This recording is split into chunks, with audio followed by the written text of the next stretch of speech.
ನಮಸ್ಕಾರ ಸ್ನೇಹಿತರೆ, ಇವತ್ತಿನ ವಿಡಿಯೋ ಮೂಲಕ ನಾನು ನಿಮಗೆ ಆರೋಗ್ಯಕರವಾದಂತಹ ಮೆಂತ್ಯ ಗಂಜಿನ ಹೇಗೆ ಮಾಡೋದು ಸುಲಭವಾಗಿ ಅಂತ ತೋರಿಸ್ಕೊಡ್ತಾ ಇದ್ದೀನಿ. ಅದಕ್ಕೂ ಮೊದಲಿಗೆ ನನ್ನ ಚಾನಲ್ನ ಹೊಸದಾಗಿ ನೋಡ್ತಾ ಇರೋರು ಪ್ಲೀಸ್ ಸಬ್ಸ್ಕ್ರೈಬ್ ಮಾಡಿಕೊಂಡು ನೋಡಿ. ನಾನಿಲ್ಲಿ ಒಂದು ಮಿಕ್ಸಿ ಜಾರ್ಗೆ ಒಂದು ಫುಲ್ ಕಾಯಿ ತುರಿಯನ್ನು ಹಾಕೋತಾ ಇದ್ದೀನಿ. ಹಸಿ ಕಾಯಿ ತುರಿಯನ್ನು ಹಾಕ್ಕೊಳ್ತಾ ಇದ್ದೀನಿ.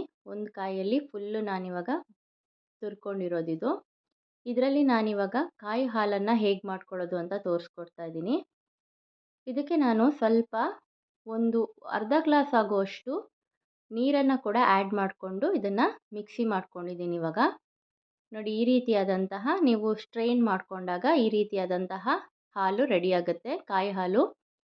ಇದನ್ನು ಸೈಡಲ್ಲಿ ಇಟ್ಕೊಳ್ಳೋಣ. ಈಗ ನಾನೀಗ ಒಂದು ಪಾತ್ರೆಗೆ ಅಕ್ಕಿಯನ್ನು ಹಾಕ್ಕೊಳ್ತಾ ಇದ್ದೀನಿ. 1 ಗ್ಲಾಸ್ ಆಗುವಷ್ಟು ಅಕ್ಕಿಯನ್ನು ಹಾಕ್ಕೊಳ್ತಾ ಇದ್ದೀನಿ. ಮತ್ತು ಇದನ್ನು 3ರಿಂದ 4 ಸಲ ಚೆನ್ನಾಗಿ ವಾಶ್ ಮಾಡ್ಕೊಂಡಿದ್ದೀನಿ.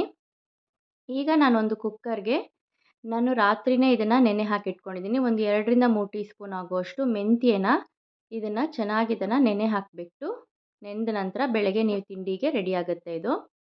ಇದನ್ನು ಹಾಕಿ ನೀವು ಅಕ್ಕಿಯನ್ನು ವಾಶ್ ಮಾಡ್ಕೊಂಡಿದ್ದೀವಲ್ಲ, 1 ಗ್ಲಾಸ್ ಆಗುವಷ್ಟು ಅಕ್ಕಿಯನ್ನು ನಾನಿಲ್ಲಿ ವಾಶ್ ಮಾಡಿ ಇಟ್ಕೊಂಡಿದ್ದೀನಿ. ಅದನ್ನು ಕೂಡ ಕುಕ್ಕರ್ಗೆ ಸೇರಿಸ್ಕೊಳ್ತಾ ಇದ್ದೀನಿ. ಮತ್ತು ನಾನಿಲ್ಲಿ ಕಾಯಿ ಹಾಲನ್ನು ತೆಗೆದಿರುವಂತಹ ನೀರಿರುತ್ತಲ್ವ, ಅದನ್ನು ಕೂಡ ಸೇರಿಸ್ಕೊಂಡು ಇಲ್ಲಿ ನಾನು 5 ಗ್ಲಾಸ್ ಆಗುವಷ್ಟು ನೀರನ್ನು ಹಾಕ್ಕೊಳ್ತಾ ಇದ್ದೀನಿ. ಯಾವ ಗ್ಲಾಸಲ್ಲಿ ನಾನು ಅಕ್ಕಿ ತೊಗೊಂಡಿದ್ದೀನಲ್ವ ಅದೇ ಗ್ಲಾಸಲ್ಲಿ ನಾನು 5 ಗ್ಲಾಸ್ ಆಗುವಷ್ಟು ನೀರನ್ನು ಆ್ಯಡ್ ಮಾಡ್ಕೊತಾ ಇದ್ದೀನಿ. ಇದು ಯಾಕೆ ಈ ಕಲರ್ ಇದೆ ಅಂದರೆ, ನಾನು ಕಾಯಿ ಹಾಲು ತೆಗೆದುಬಿಟ್ಟು ಅದರಲ್ಲೇ ಮಿಕ್ಸಿ ಜಾರಲ್ಲಿ ನಾನು ನೀರನ್ನು ಅಳತೆ ಮಾಡಿ ಇಟ್ಕೊಂಡಿದ್ದೆ, ಅದಕ್ಕೋಸ್ಕರ. ಈಗ ಇದಕ್ಕೆ ನಾನಿಲ್ಲಿ ಲಿಡ್ನ ಕ್ಲೋಸ್ ಮಾಡಿಬಿಟ್ಟು ಒಂದು 6ರಿಂದ 7 ವಿಷಲ್ ಹಾಕಿಸ್ತೀನಿ. ಹಾಕಿದ ನಂತರ ನೋಡಿ, ಇವಾಗ ಈ ರೀತಿಯಾಗಿ ಮೆತ್ತಗೆ ಸಾಫ್ಟಾಗಿ ರೆಡಿಯಾಗಿದೆ. ಇವಾಗ ಈ ರೀತಿ ಆದ ನಂತರ ನೋಡಿ, ಥರ ತುಂಬ ಕಾಳು ಥರ ಇರಬಾರ್ದು, ತುಂಬಾ ಮೆತ್ತಗಾಗಬೇಕು ಅಕ್ಕಿ. ಅಲ್ಲಿವರೆಗೂ ಬೇಯಿಸ್ಕೋಬೇಕಾಗತ್ತೆ. 6 ವಿಷಲ್ ಹಾಕಿದ್ರೆ ಸಾಕಾಗುತ್ತೆ. ಮತ್ತು ನಾನಿಲ್ಲಿ ಕಾಯಿ ಹಾಲು 2 ಗ್ಲಾಸ್ ಆಗುವಷ್ಟು ಕಾಯಿ ಹಾಲನ್ನು ತೆಗೆದಿಟ್ಟಿದ್ದೆ, ಗಟ್ಟಿ ಕಾಯಿ ಹಾಲು. ಅದನ್ನು ಕೂಡ ಇದಕ್ಕೆ ಸೇರಿಸ್ಕೊಳ್ತಾ ಇದ್ದೀನಿ. ಒಂದು ಅರ್ಧ ಟೀ ಸ್ಪೂನ್ ಆಗೋಷ್ಟು ಉಪ್ಪನ್ನು ಸೇರಿಸ್ಕೊಳ್ತಾ ಇದ್ದೀನಿ. ಮತ್ತು ಇದಕ್ಕೆ ನಾನು 1 ಕಪ್, ಯಾವ ಗ್ಲಾಸಲ್ಲಿ ಅಕ್ಕಿ ಹಾಕಿದ್ದೀನಲ್ಲೋ ಅದೇ ಗ್ಲಾಸಲ್ಲಿ ನಾನು ಬೆಲ್ಲನ ಹಾಕ್ಕೊಳ್ತಾ ಇದ್ದೀನಿ. ಬೆಲ್ಲ ಇಲ್ಲಿ ನಾನು ಪೌಡರ್ ಬೆಲ್ಲ ಹಾಕ್ಕೊಂಡಿಲ್ಲ, ಗಟ್ಟಿಯಾಗಿ ಇರುವಂತಹ ಬೆಲ್ಲನ ಪುಡಿ ಮಾಡಿಬಿಟ್ಟು ಇಲ್ಲಿ ನಾನು ಸೇರಿಸ್ಕೊಳ್ತಾ ಇದ್ದೀನಿ. ಲೋ ಫ್ಲೇಮಲ್ಲಿ ನೀವು ಇದನ್ನು ಬೇಯಿಸ್ಕೋಬೇಕಾಗತ್ತೆ. ನೋಡಿ, ಈ ಥರ 1 ಗ್ಲಾಸ್ ಆಗುವಷ್ಟು ಬೆಲ್ಲ ಹಾಕಿದ್ರೆ ಇದಕ್ಕೆ ಪರ್ಫೆಕ್ಟಾಗಿ ರೆಡಿ ಆಗುತ್ತೆ. 1 ಗ್ಲಾಸು ಅಕ್ಕಿಗೆ 1 ಗ್ಲಾಸ್ ಬೆಲ್ಲ ಪರ್ಫೆಕ್ಟಾಗಿ ಬರುತ್ತೆ. ನೋಡಿ ಎಷ್ಟು ಸಾಫ್ಟಾಗಿ ಬಂದಿದೆ ಅಂತ.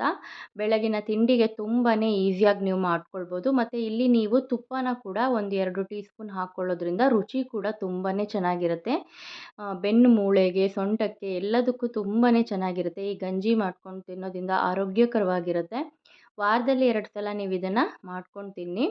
ಮತ್ತು ದೇಹಕ್ಕೂ ಕೂಡ ತುಂಬಾ ತಂಪು. ಡಯಾಬಿಟಿಸ್ ಇರೋರಿಗೂ ಕೂಡ ಈ ಬೆಲ್ಲನ ನೀವು ಸೇರಿಸ್ದೇನೆ ಹಾಗೆ ನೀವು ಮಾಡ್ಕೊಂಡು ತಿನ್ನೋದ್ರಿಂದ ತುಂಬಾ ಚೆನ್ನಾಗಿರುತ್ತೆ. ಅವರು ಕೂಡ ತಿನ್ಕೋಬೋದು. ಇಲ್ಲಿ ನೀವು ಬೆಲ್ಲನ ಸ್ಕಿಪ್ ಮಾಡ್ಕೋಬೇಕಾಗತ್ತೆ ಅಷ್ಟೇ. ನೋಡಿ, ಈ ರೀತಿ ಮೆಂತ್ಯ ಗಂಜಿನ ನೀವು ರೆಡಿ ಮಾಡ್ಕೊಳ್ಬೇಕು. ಈ ಬೆಲ್ಲ ಎಲ್ಲ ಮೆಲ್ಟ್ ಆದ ನಂತರ ಮತ್ತೆ ಸಾಫ್ಟಾಗಿ ಬರುತ್ತೆ, ಅಲ್ಲಿವರೆಗೂ ಇದನ್ನು ಬೇಯಿಸ್ಕೋಬೇಕು. ಈಗ ನಾನಿಲ್ಲಿ ಎಕ್ಸ್ಟ್ರಾ ಸ್ವಲ್ಪ ಒಂದು ಅರ್ಧ ಗ್ಲಾಸ್ ನೀರನ್ನು ಸೇರಿಸ್ಕೊತಾ ಇದ್ದೀನಿ. ಸ್ವಲ್ಪ ಕಡಿಮೆ ಅನಿಸ್ತು ನನಗೆ, ಹಾಗಾಗಿ.